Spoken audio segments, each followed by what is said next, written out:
बहुत पुरानी बात है, इतनी पुरानी कि इंसानी तारीख के पन्ना भी उस वक्त कमर छोड़ देते हैं। एक कौम, एक शहर, एक ज़मीन जो कभी हसीन, कभी तरक्की याफ्ता, कभी अफसुर्दा और कभी सबसे ज़्यादा गुमराह थी। यह थी कौम लूत। एक कौम जिसे अल्लाह ने नेमतें भी दी, ज़मीन भी दी, अमन भी दिया, इज्जत भी दी, लेकिन उन्होंने एक ऐसा गुनाह अपना लिया जो पहले किसी कौम ने दुनिया में नहीं किया था। एक ऐसा अमल जो फितरत के खिलाफ, इंसानियत के खिलाफ और रब के हुक्म के बिल्कुल बरक्स था। और जब इंसान फितरत से हट जाए तो फिर ज़मीन उसके लिए सख्त हो जाती है, आसमान उसके ऊपर बोझ बन जाता। कौम लूत एक तरक्की याफ्ता इलाके में रहती थी। उनके पास आबाद शहर, हसन, वदियान, मजबूत घर, खुशहाली, हर चीज़ मौजूद थी। मगर इंसान जब नामतों का शुक्र भूल जाए तो फिर वो नामत उसके लिए कशमाकश बन जाती है। यह कौम धीरे धीरे एक ऐसे गुनाह की तरफ गैर शऊरी तौर पर बढ़ने लगी जिसका कोई नाम भी उस वक्त दुनिया में नहीं था। उनका सबसे बड़ा गुनाह क्या था? कुरान ने इस गुनाह को बहुत वाज़े अल्फाज में बयान किया। तुम दुनिया में वो फहशी करते हो जो तुमसे पहले किसी ने नहीं की। यानी वो लोग मर्दों की तरफ मेलन रखने लगे और इसको अपनी जिंदगी का हिस्सा बना लिया। यह उनका मशहूर गुनाह बन गया, एक ऐसी बड़किरदारी जिस पर पूरा शहर फख्र करता था। इमार्क्स का पैगम, अल्लाह ने अपने पैगम्बर लूत और को उनकी हिदायत के लिए भेजा। उनका पैगम सीधा और साफ था, अल्लाह से डरो, अपने फितरी गुनाह छोड़ो और हलाल और पाक रिश्ते अपनाओ। लेकिन कौम का क्या जवाब था? उनका रद्द अमाल ताना, मज़ाक और तकब्बुर से भरा हुआ था। वो कहते, आए लूत, अगर तुझे हमारा अमाल पसंद नहीं तो हमारे शहर से निकाल जा। नबी से ये अल्फाज इंसान की गुरूर की इंतहा। वो लोग अपने गुनाह पर सिर्फ कायम ही नहीं थे बल्कि इस पर फख्र करते थे। वो ये अमल खुली महफिलों में करते और इसको अपनी आज़ादी समझते।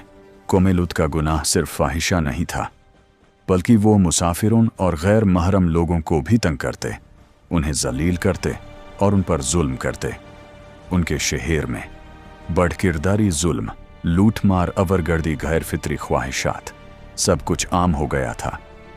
नाबी लूत उन्हें बार बार समझाते, यह रास्ता तुम्हें तबाही तक ले जाएगा। मगर जब दिल का नूर मिट जाए तो फिर सबक सुनाए भी नहीं दे। जब अल्लाह का फैसला करीब आ गया तो कुछ फारिश्ते इंसानी सूरत में लूत के शहर में आए। वो मेहमान थे मगर उनकी सूरत बहुत नूरानी, बहुत हसीन थी।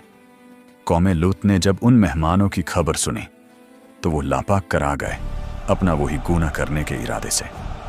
लूत का दिल रो पड़ा।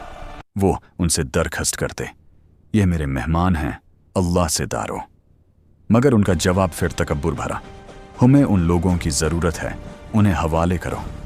यानी जब गुनाह अकाल पर पर्दा डाल दे तो बेअदबी भी इबादत लगने लगती है। जब उनका गुनाह हद से गुजार गया तो फारिश्तों ने लूत से कहा, अब वक्त आ गया है, आप रात में अपने घर वालों के साथ निकाल जाएं, न मुद कर देखना।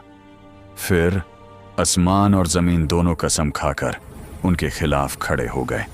तबाही की शुरुआत। फरिश्तों ने उनके शहर की आंखें अंधी कर दी। रात अंधेरी हो गई। अचानक ज़मीन का सीन चख गया, आसमान से पत्थर बरसने लगे, पूरा शहर उलट दिया गया, घर मिट्टी में गड़ गए, पहाड़ टूट गए। वो आवाज़, वो चीख, वो तबाही, वो घबराहट, ये सब अल्लाह की वो कवानियात का हिस्सा था। जहां गुनाह हद से बढ़ जाए तो मिट जाता है। आज भी लूत ऐसे उनका इलाका डेड सी के आसपास दुनिया की सबसे नीचे वाक़ई ज़मीन है। इतनी पतली, इतनी सुस्त, इतनी सुनसान, जैसे कोई अजाब का गवाह दे रही हो। साइंटिस्ट्स कहते हैं ज़मीन गहराई से फट कर नीचे चली गई। पानी का शहद जैसा गरहापा, वहां जिंदगी का ना पैदा होना, मिलेन तक कुछ भी ना उगना, यह सब सिर्फ एक बात बताता है, अजाब आज भी जमीन पर मोहर की तरह लगा हुआ है। पार्ट 7, इस वाक़या से सबक। قوم لوط کی کہانی صرف ایک کہانی نہیں، یہ ایک وارننگ ہے۔ جب گناہ نارمل لگنے لگے، عذاب قریب ہوتا ہے۔ جب فطرات کا راستہ چھوڑا جائے، زندگی سے برکت اٹھ جاتی ہے۔ جب اللہ کے حکم کے خلاف کلچر بنتا ہے، پھر شہر گر جاتے ہیں۔ جب ظلم اور بے حیائی مٹا دی جائے، رحمت کا داریا سکھ جاتا ہے۔ اللہ نے قرآن میں بہت واضح فرمایا، یہ عذاب ان لوگوں کے لیے ہدایت ہے جو عقل رکھتے ہیں۔ قوم لوط تباہ ہو گئے، گھر مٹ گئے، شہر الٹ گیا، آوازیں خاموش ہو گئیں، لیکن ان کا واقعہ آج بھی زندہ ہے، آج بھی دنیا کو سمجھاتا ہے کہ اللہ کے حکم کے خلاف خدا ہونے کا انجام ہمیشہ تباہی ہے، اور اللہ کی اطاعت ہمیشہ عزت، امن اور رحمت۔ آج کا انسان، آج کی دنیا، آج کی سوسائٹی، سب کو یہ واقعہ پھر سے پڑھنے کی ضرورت ہے، تاکہ ہم ان لوگوں میں شامل نہ ہو جائیں جن پر اللہ کا عذاب نازل ہوا۔